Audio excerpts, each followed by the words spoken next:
तो नमस्कार, आदाब, सत श्री अकाल दोस्तों। मैं रजनी स्वागत करती हूँ आपका हमारे चैनल द सक्सेस में। तो दोस्तों आज है 14 मई और 14 मई के करंट अफेयर लेके मैं आपके सामने प्रस्तुत हूँ। तो पहला वीडियो है हमारा 14 का पहला वीडियो हमारा जैसे कि एडिटोरियल से आता है। तो दोस्तों 2-3 दिन से नेपाल चर्चा में है। तो मैंने जैसे कि पहले भी बताया आपको कि जो भी हमारे पड़ोसी देश होते हैं, अगर उनमें राजनीतिक अस्थिरता या फिर कोई भी बड़ा मुद्दा होता है तो हमारे लिए इम्पोर्टेंट हो जाता है। तो दोस्तों इंटरव्यू के लिए भी बहुत इंपॉर्टेंट है और कई बार हो सकता है मेंस में भी ऐसा क्वेश्चन पूछ लिया जाए, लेकिन साफ तो ऐसे नहीं पूछा जा सकता, लेकिन इससे रिलेटेड कुछ ना कुछ क्वेश्चन पूछा जा सकता है ना। तो देख लेते हैं डिस्कशन कि इससे क्या होगा, हमें नेपाल की पूरी स्थिति का पता चल जाएगा। तो वही उद्देश्य था मेरा कि आप नेपाल में क्या हो रहा है वो जान सको, ताकि इंटरव्यू में पूछे तो हम अच्छे से एक्सप्रेस कर पाएँ, और अगर मेंस में कुछ इससे रिलेटेड आता है तो वो भी अच्छे से लिख पाएँ। तो 100 शब्दों में मैंने बनाया है कि नेपाल में सरकार के संकट को समझाइए। तो 100 शब्दों में लिखना है। तो आपको दोस्तों मैंने छोटे वाले क्वेश्चंस पे पढ़ा दिया था कि नेपाल में केपी ओली शर्मा जी प्रधानमंत्री थे और उनको अपना बहुमत साबित करना था, और बहुमत वो हार गए, मतलब उनकी सरकार ख़त्म हो गई थी, है ना। तो पूरा मुद्दा देखेंगे कि हुआ क्या था पूरा, तो वही हम डिस्कस करेंगे कि नेपाल में सरकार के संकट को समझाइए। 100 शब्दों में लिखना है। तो नेपाल सरकार के प्रधानमंत्री केपी शर्मा ओली ने संसद में अपना बहुमत खो दिया है और इन्हें कुल 36 मतों की आवश्यकता थी, परंतु 93 मत ही इन्हें मिले हैं। अतः ओली अब प्रधानमंत्री नहीं रहे। दोस्तों अगर वहाँ पे कुल सांसदों की हम बात करते हैं तो 271 सांसद हैं नेपाल के संसद में। तो उन्हें लगभग आधे सांसदों की ज़रूरत थी दोस्तों। तो उन्हें 136 मतों की ज़रूरत थी, लेकिन उन्हें कितने मिले हैं? 93 मत। अतः उन्होंने अपना बहुमत खो दिया है। बहुमत खोने का मतलब है कि अब वहाँ के सदन में किसी भी पार्टी का बहुमत नहीं है, अर्थात प्रधानमंत्री कोई भी नहीं है। अगर बहुमत ही नहीं है तो प्रधानमंत्री कौन होगा? प्रधानमंत्री कौन होता है? निम्न सदन में बहुमत दल का नेता ही तो होता है। तो अगर किसी दल के पास बहुमत ही नहीं है तो प्रधानमंत्री कैसे बना रहेगा? प्रधानमंत्री तब बने रहते जब उन्हें बहुमत मिल जाता, मतलब विश्वास मत वो हासिल कर लेते। तो नेपाल में दोस्तों बात करते हैं, थोड़ा सा पुराना चलते हैं। 2015 में ही नेपाल में ये नया वाला जो संविधान है वो 2015 में बना है। और दोस्तों जैसे हमारे यहाँ पे उच्च सदन राज्यसभा है और निम्न सदन लोकसभा है, वैसे ही नेपाल में भी है, बस इन सदनों के नाम अलग अलग हैं। राज्यसभा लोकसभा नहीं बोलते, वो कुछ और बोलते हैं। इतना डिटेल में जाने की हमें ज़रूरत भी नहीं है, लेकिन सेम वहाँ पे निम्न सदन में जो बहुमत होता है दोस्तों, उच्च सदन में उधर पे मनोनीत सदस्य ज़्यादा होते हैं, और निम्न सदन में जो बहुमत होता है, उच्च सदन में अपने भी अप्रत्यक्ष निर्वाचन होता है उनके भी। निम्न सदन में जो बहुमत दल का नेता होता है वही प्रधानमंत्री बनता है। जैसे हमारे यहाँ पे बनता है वैसे ही उनके यहाँ पे भी बनता है। तो 2018 में दोस्तों कोली सरकार आई थी। 2018 में जब मतदान हुए थे तो कोली सरकार ने जीता था। एक्चुअली हुआ क्या था कि नेपाल कम्युनिस्ट पार्टी से कोली सरकार बिलोंग करती है। नाम है नेपाल कम्युनिस्ट पार्टी, ठीक है, जिसे 174 सीटें मिली थी। लेकिन दोस्तों एनसीपी नाम की कोई पार्टी थी ही नहीं। 2018 के चुनाव से पहले एनसीपी पार्टी बनाई गई थी दोस्तों। चुनाव के समय दो पार्टियां थी, एक तो सीपीएन, जिसका जो माओवादी सीपीएन है उनका जो अध्यक्ष है, मतलब उनके नेता थे पुष्प कमल दहल प्रचंड, आपने सुना भी होगा, और एक सीपीएन मार्क्सवादी थी जिसके नेता थे ओली। इन दोनों ने दोस्तों मिलकर गठबंधन बनाया था और दोनों ने एनसीपी पार्टी बनाई थी सीपीएन की जगह। कम्युनिस्ट पार्टी ऑफ नेपाल की जगह दोनों ने नेपाल कम्युनिस्ट पार्टी का निर्माण किया था। दोनों ने मिलकर गठबंधन बनाया था। प्रचंड ने पार्टी को, अब जो क्या हो गया दोस्तों, अब वो बहुमत क्यों हारे जब उन्होंने गठबंधन बनाया था? इस गठबंधन में से जो प्रचंड वाली पार्टी है, इनको सपोर्ट नहीं किया ओली जी को। अब क्यों सपोर्ट नहीं किया दोस्तों, वो हम आगे देखते हैं। तो आपको समझ में आ गया कि अभी जो पार्टी है एनसीपी, वो नेपाल में 2018 में चुनाव हुए थे, तब उन्होंने गठबंधन बनाया था सीपीएन माओवादी और सीपीएन मार्क्सवादियों ने मिलके, है ना। तो अब जो है प्रचंड ने ओली को बहुमत नहीं दिया, मतलब अपनी पार्टी के जो भी सांसद थे उनके पास में, उन्होंने इनका समर्थन नहीं किया, इसलिए ओली हार गए, मतलब विश्वास मत हासिल नहीं कर पाए। तो वास्तव में जब दोनों पार्टियों का गठबंधन बना था दोस्तों, तब दोनों ने आधे आधे समय तक सरकार चलाने का फैसला किया था। मतलब वास्तव में तो दोस्तों ये जो ओली और प्रचंड है, इन दोनों में बिल्कुल भी नहीं बनती है। लेकिन चुनाव जीतने के लिए आपको पता है ना, नेता लोग जो चाहे वो करते हैं। ये इंडिया की बात नहीं है, नेपाल ही ऐसा ही है। हर जगह के नेता दोस्तों ऐसा ही होते हैं कि जीतने के लिए तो वो सब कुछ करते हैं, ठीक है। तो जीतने के लिए उन्होंने गठबंधन बनाया था और उन्होंने एक शर्त तय की थी कि 2.5 साल तू और 2.5 साल मैं। मतलब आधे आधे शासनकाल हम चलाएंगे, मतलब कि 2.5 साल के लिए ओली प्रधानमंत्री बने रहेंगे और 2.5 साल के लिए बने रहेंगे प्रचंड प्रधानमंत्री। अब हुआ क्या दोस्तों कि ओली तो प्रधानमंत्री बन गए 2.5 साल के लिए। आपको पता है 2018 में चुनाव हुआ था और अभी 2021 है, मतलब तीसरी साल चल रही है ना, तीसरी चौथी साल चल रही है। अब क्या था दोस्तों, सौंपना था ओली को, मतलब चौथी साल आ गई है ना, 18, 19, 20, 21, 22 में पुनः मतदान होने हैं ना। मार्च 2018 में ये प्रधानमंत्री बन गए थे, ठीक है, तो चौथी साल आ गई। अब दोस्तों 2.5 साल के बाद में ओली को प्रचंड को सौंपनी थी प्रधानमंत्री का पद, लेकिन ओली ने मना कर दिया कि ओली ने बोला मैं नहीं सौंपूंगा, मुझे भरोसा नहीं है तुम पे, इसलिए सारा पंगा हो गया दोस्तों। और ओली ने मना क्यों किया, ओली ने इसलिए मना किया, ये पढ़िए आप।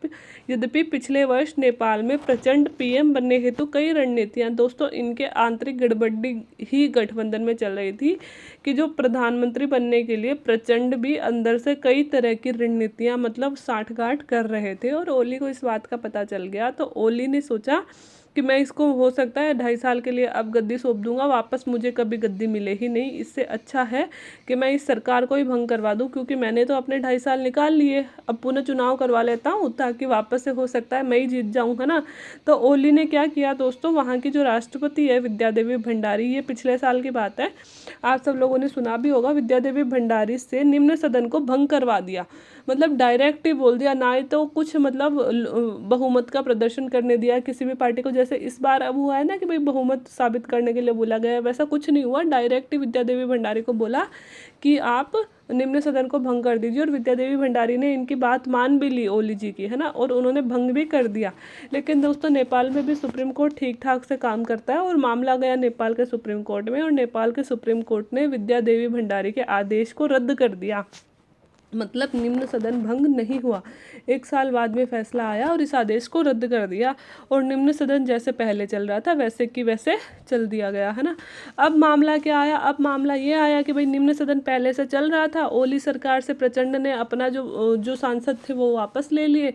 तो अब दोस्तों उन्होंने विश्वास मत के लिए बोला होगा, अविश्वास प्रस्ताव पेश किया कि भाई ओली सरकार के पास में प्रचुर बहुमत नहीं है, तो अतः अब राष्ट्रपति ने दोस्तों बहुमत साबित करने के लिए बोला था, और ओली सरकार अब बहुमत में हार गई। मतलब पुराना सारा मैटर समझ में आ गया ना कि क्या क्या हुआ था 2018 के बाद में, अब ओली सरकार हार गई, ठीक है।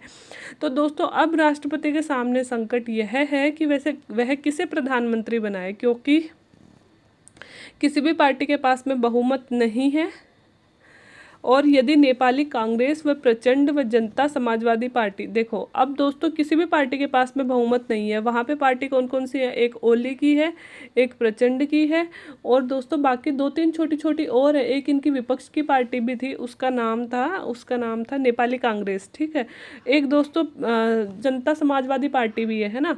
तो ये छोटी छोटी सी पार्टियाँ थी, तो दोस्तों इनके साथ गठबंधन करने की ज़रूरत है। अब प्रधानमंत्री के पास मतलब राष्ट्रपति के पास में दोस्तों, राष्ट्रपति किसे बोले, राष्ट्रपति के पास से तो ये हक होता है कि वह बहुमत साबित करने के लिए अधिकार दे, और अगर कोई बहुमत साबित नहीं कर पाता है तो वह जिस दल के पास में सर्वाधिक बहुमत है या तो उसे सरकार बनाने के लिए आमंत्रित कर दे, या फिर मतलब फिर से चुनाव करवाए।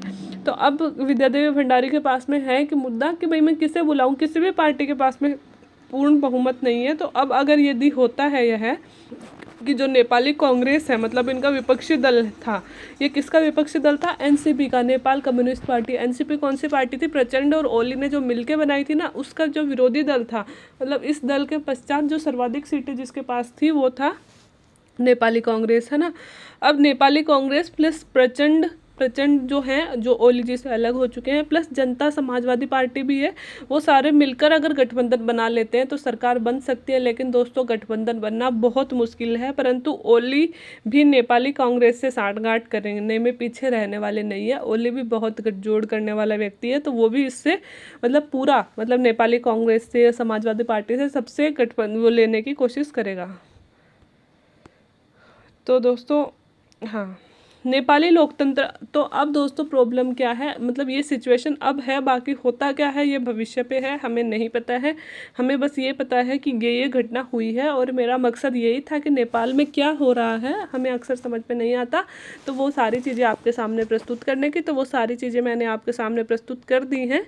अतः नेपाली लोकतंत्र हेतु एक सकारात्मक पॉइंट के साथ हम उत्तर ऐसे खत्म करेंगे कि नेपाली लोकतंत्र हेतु यह उचित होगा कि वहाँ संसद में फिर से चुनाव करवाए जाएं तथा नेपाली जनता को उनका नया प्रतिनिधि चुनने का हक स्वयं को दे दिया जाए।